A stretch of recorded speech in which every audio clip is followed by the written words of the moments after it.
Hello guys and welcome back to Premier League predictions. We are back for some more Premier League games to predict this weekend after a pretty crazy midweek set of games in the Premier League. You will have noticed that I am not with Sophie. She is flying back from Poland today, so she is unable to join us, but she will be back on the channel from tomorrow onwards. In the meantime, she has told me what her predictions are for the weekend, so don't worry, I'm still going to include her predictions as well as my own. And before we get into the predictions, let's go for 3,001 likes. The one is representing that I'm here doing it on my own today. But hit that like button if you want to support us. Make sure to subscribe if you haven't already. I think we're really close to 84,000 subscribers now. So be sure to get involved. And a massive thank you if you already have got involved. Your support is amazing. The scores from midweek, I am currently beating Sophie, but I do need to mention that two of the games on the Thursday haven't been played out just yet. But so far I am just winning. But myself and Sophie didn't score many points because there were some crazy unpredictable scores in midweek, which makes things very difficult coming into this weekend. With all of that said, make sure to share your Premier League predictions down in the comments for this video, and let's dive into the predictions, starting with a Merseyside derby as Everton take on Liverpool. Now, if you'd have asked me about this game a week ago, it'd have felt fairly straightforward. It still feels like Liverpool are the strong favourites, but the results in midweek make this one interesting because for the first time in a while, we saw Liverpool not win. They've set the standards so high that a 3-3 draw at Newcastle, in a way, is dropped points, especially because Arsenal and mancity picked up wins and Chelsea are still going strong as well. And Liverpool did concede fairly late on. It wasn't their best performance, but I still think they looked all right in spells. Can they bounce back at Everton though? It's a difficult one because, I mean, I didn't see Everton beating Wolves 4-0. I mean, what a win for Everton. It really opens up that gap between them and the bottom three and really devastating from set pieces. Do I see Everton winning 4-0 again? Well, no, not against Liverpool, but I wonder if they could get something. Oh, this is really difficult. Sophie's already told me her prediction and she's going for Liverpool 2-0. What am I thinking? I think I'm going to agree with her in going for Liverpool, but I do wonder if Everton can keep this tight. We know that they can be good at the back, but I don't know. Could Liverpool just be too strong? I'm going to go 2-1 to Liverpool. I'll give Everton a goal, maybe from a set piece, but really difficult to make any sense out of Everton with a 4-0 defeat and a 4-0 win in their last two games. But I wouldn't be surprised if they could snatch a draw, but we're both going for Liverpool to continue their strong start to the season. Share your thoughts on the Merseyside derby. Sophie's saying 2-0 and I'm saying 2-1. The next game then is Aston Villa versus Southampton. Southampton are struggling to get any kind of results, conceding goals for fun. I know Russell Martin spoke after the Chelsea game and said that there were some positives and that results should be coming. I think in other games this season they've been unlucky, but on this occasion, red card didn't help. Jack Stevens got sent off, of course, and then they just conceded too many goals. I mean, you can't expect to get any result conceding 5. Can they get anything here? Well, it has seemed recently like Villa have maybe struggled a bit with the congestion of fixtures, but they did get back to winning ways at home to Brentford 3-1 in midweek. And I think myself and Sophie are both going to go for Villa fairly comfortably here. If it was at St Mary's, you might say Southampton might be a bit more involved in the game. I think we both expect them to score. Sophie's saying 2-1 to Aston Villa. But I'm going heavy here. With Southampton missing Stevens and conceding quite a few at the moment, I'm going to go 4-1 to Villa. I think this could be a really good opportunity for Villa to put a display on that they are back on track and get some more goals. So Sophie's saying 2-1 to Villa and I'm saying 4-1 to Aston Villa. Share your thoughts if you're an Aston Villa or a Southampton fan on that one. The next game is in West London as Brentford take on Newcastle. This is interesting. Brentford, so good at home, but clearly just not the same away from home. They've been picking up some strong results at home recently, the most recent one being that 4-1 win over Leicester City, but they followed it up with a 3-1 away defeat at Villa Park in midweek. Newcastle, on the other hand, struggling to win. Obviously, they lost 2-0 at home to West Ham. They drew 1-1 with Palace with a late goal going in against them, but The 3-3 draw with Liverpool has got to be seen as a positive because they're playing the best team in the league. They scored late on. I wonder if Newcastle could get something here, but I really like Brentford at home. Sophie has gone for Newcastle. Sophie's saying Brentford 1, Newcastle 2. But I don't know if I can go for them just because Brentford are so good at home. I'll tell you what I'll do. I'll go down the middle on this one. I was going to go for Brentford, but with Sophie going for Newcastle, that's brought me in closer to the draw. So I'm going to say 1-1. I don't think there'll be much in this. Newcastle have shown some good signs, but Brentford not losing much at home. Surely their home run will come to an end at some point, but I'm going to go for a 1-1 draw here. Share your thoughts on that one down in the comments.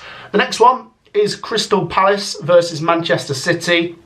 Crystal Palace with 4 very good points in the last 2 games, scored a last-minute goal to draw with Newcastle, and then got that massive win away at Ipswich in midweek in that 6-pointer. They take on Man City, and Man City are potentially back on track with that 3-0 win over Nottingham Forest. And at the same time, Liverpool dropped points in that draw with Newcastle, and you wonder, are Man City back in the title race all of a sudden? Look, they've got to do a lot right now. It feels like Man City are going to have to be pretty flawless to win the Premier League. I mean, they're 9 points behind Liverpool, 14 games in. I'm going to back Man City. I know Palace have been pretty decent lately. Maybe Palace might give them a good game, but City just edge it. Sophie is going to go 3-1 to Manchester City, and I will go for the same deficit, but say 2-0 to the away team. So we're both backing Manchester City to get this one over the line. For Palace, maybe they can afford a defeat. I mean, that sounds silly, doesn't it? You can afford a defeat against Man City. But what I mean by that is after beating Ipswich, things have just calmed down a little bit at Palace. And a defeat in this one wouldn't be the end of the world. So we're both backing Man City, who have to win if they want to try and get back into that title race. So 3-1 and 2-0 are our predictions. The next game then is at Old Trafford as Manchester United take on Nottingham Forest. This is interesting. It's still early days judging Manchester United with Ruben Amorim. I don't think you can read too much into them losing 2-0 to Arsenal, especially the form Arsenal have been in recently. Forest, on the other hand, they also lost in midweek. They lost 3-0 to Man City. You can't read too much into losing to Man City, but the form Man City were in coming into that game, it did feel like an opportunity for Forest to maybe be in that game at least. Difficult this. I think Manchester United with the home advantage might be slight favourites, but let's not forget Forest are higher than them in the table. I don't think there's a lot to separate the two. Sophie is going 2-1 to Manchester United, so to be different, I will go for the draw. The thing is with Forest, I've been really impressed with their defence, but in the last 4 games, they've conceded 3 goals on 3 occasions. Yes, the fixtures have certainly got more difficult for Forest because they've played Man City, Arsenal, Newcastle in that time, and they've got Man United away here. And I'm sure Manchester United will be up for this. The home advantage, Ruben Amorim still got that sort of new manager smell, if that makes sense, a bit like a new car smell. I'll go for the draw though, 1-1. Maybe Forest can go back to being better defensively and grind something out of this. But to be totally honest, I'm not sure about this one. I'm interested to see what you guys have to say in the comments for Manchester United versus Nottingham Forest. Let me know your predictions on this one at Old Trafford. The next game is at Craven Cottage as Fulham take on Arsenal. Fulham are playing on the Thursday night. At the time of recording this Thursday morning, we haven't seen what they've done against Brighton, which makes this a little bit difficult. They have got the home advantage though. Arsenal, obviously it's not far to travel from Arsenal to Fulham. Arsenal did win in midweek against Manchester United 2-0. They're up to 3rd. I think Chelsea have just leapfrogged them on goal difference with their smashing of Southampton. Arsenal are now 7 points off Liverpool and they've won their last 3 in a row in the league, Arsenal. So I'm going to back Arsenal. I wonder if Fulham might score. Fulham have got a couple of former Arsenal players, I believe. Let's go, well, Sophie, do you know what? Sophie said Fulham 1, Arsenal 3, and on this occasion, I think I'm going to agree with her. So I'm going to also say Fulham 1, Arsenal 3. I think at this moment in time, Arsenal are scoring goals, they're scoring wins at the same time, and they're looking quite hard to stop. So I think Fulham might give them a good game, but Arsenal will keep up this good run. So we're both going 3-1 to Arsenal. Next up then, and it's a big game at Portman Road as Ipswich Town take on AFC Bournemouth. Now, I've got quite a few Ipswich fans that watch this channel, and I think they'll have picked up on the fact that I've backed them this season to stay up and have a chance of getting out of this, but the recent results have got me a little bit worried. It's still early days and there's still a way out of this, but it feels like we're in sort of must-win territory. I know that's not necessarily the case, but I don't know. You just don't want a gap to open up down at the bottom here, and Ipswich have got to win, surely. You look at the gap forming here, 3 points from safety, 4 points from Leicester and 5 points from Everton now. But Bournemouth are playing good football. Of course, they're playing on the Thursday night against Tottenham, so that's just after we record this. I think Bournemouth might win. I've backed Ipswich a lot this season and it's not worked for me, and Bournemouth are always a team you just can't underestimate. So what I will say is I think I'm going to go for Bournemouth to win this game, but I'd be pleasantly surprised if Ipswich can get themselves a result. Sophie's going 2-0 to AFC Bournemouth. I won't go as harsh. I'll maybe give Ipswich a goal. I'll say 2-1 to Bournemouth. At the end of the day, Bournemouth are a solid Premier League regular, and if Ipswich want any chance of staying up, they need to score points against these teams to try and drag other teams into the relegation conversation. But we're both back in Bournemouth, so share your thoughts down below, Ipswich fans. The next one, another big game down at the bottom as Leicester City take on Brighton. Brighton, of course, playing on the Thursday night. They're up near the top end. But Leicester, what a start under Ruud van Nistelrooy. And I must say, I know I didn't get it spot on, but I did back them to beat West Ham. And I thought it might happen. I thought there would be a bit of a new manager bounce. I think ultimately, with Steve Cooper, they were going to be there or thereabouts and be solid defensively. But with Ruud van Nistelrooy, they still could be there or thereabouts where they could be in relegation danger. But they're going to be more exciting. They're going to score more goals. And maybe they have that higher potential to get away from trouble. I don't know. This is a difficult one, though. Maybe after the win in midweek for Leicester, a draw here wouldn't be a bad result.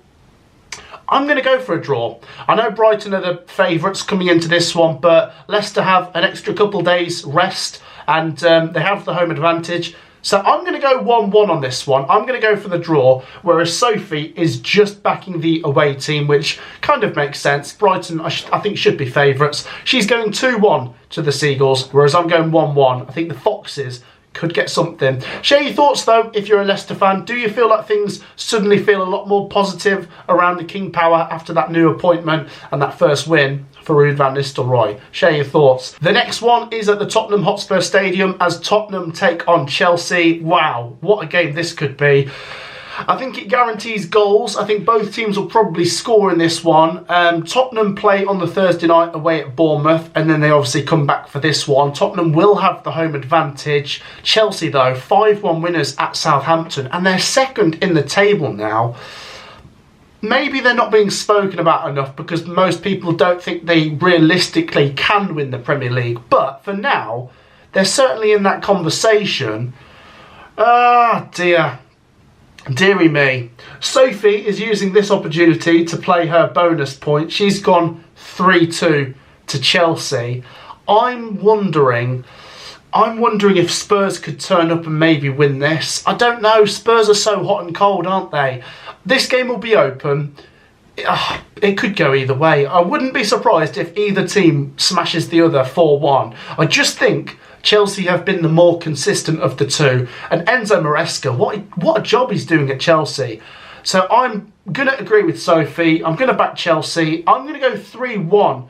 I'll go slightly comfortabler, if that's a word, slightly more comfortable for Chelsea. Spurs certainly could win this. Let's not kid ourselves. Spurs can be great, but they can also be a bit frustrating for their own fans and underwhelming at the same time and very open at the back. So wouldn't surprise me if Chelsea romp home. So I'm going to go Chelsea 3-1. Sophie's going Chelsea 3-2. And then the final game is at the London Stadium, and this one's massive. West Ham versus Wolves. Deary, deary me. I don't know where to go with this. It feels like a massive game for both teams, and both managers. At the time of recording this on Thursday morning, Lopetegui and Gary O'Neill are still in their jobs, but it certainly feels like they're both teetering on the edge of possibly getting sacked some point soon. Wolves did have a mini resurgence when the fixtures opened up and got a bit kinder for them, but they've fallen back into trouble and been losing some key games recently. 4-0 to Everton is just a disgrace, really. At the same time, West Ham, they're not in the bottom three. They're 6 points clear of it, but I don't know, 2-3 defeats more and they could fall in there. Depends on the other teams, I'm sure. If they lose this one, though, I mean, Wolves will close the gap on West Ham to 3 points. West Ham, obviously poor defensively against Arsenal and against Leicester City. So it really feels like two shambolic defences coming up against each other. So does that mean both teams should score? I think so. West Ham have conceded 27. Wolves have conceded 36. Sophie is predicting a 1-1 draw, which I think makes sense. I think both teams are going to be able to breach each other's defences, and maybe both teams are struggling to find a win, and that's how it plays out. However, I think I'm leaning towards one team here, and that is West Ham. I'm going to go 2-1 to the Hammers. I get West Ham fans in the comments saying I don't back them enough, so there you go. I will back you on this occasion. Ultimately, I backed Wolves to win in midweek at Everton, and they let me down terribly badly. I mean, to lose 4-0 is just so bad, and I don't know. I mean, I wonder, does the loser of this lose their job in terms of managers? Share your thoughts. I'm just going to go with West Ham. But honestly, I think it could go either way. So share your thoughts down in the comments. And that wraps up the Premier League predictions for this weekend, guys. Like I say, apologies that Sophie is not with me. She is currently flying back as we speak from Poland, but I will have her back on the channel from tomorrow onwards, so make sure to look out for that. If you've enjoyed it, make sure to drop a like anyway. Support myself doing this on my own for this week. Make sure to subscribe as well. Like I say, your support is massively appreciated, so if you get involved, you can really help us reach the next milestones, and it really is massively appreciated. So yeah, I'll repeat that again. And look out for League One predictions coming out later today with Benjamin Bloom. We've got so much content coming at the minute, so yeah, really busy, but your support is why we do this, so please keep that up. And make sure you've shared your predictions down below. Otherwise, that's it from me. I'll see you next time on the Premier League predictions. Take care. Peace out.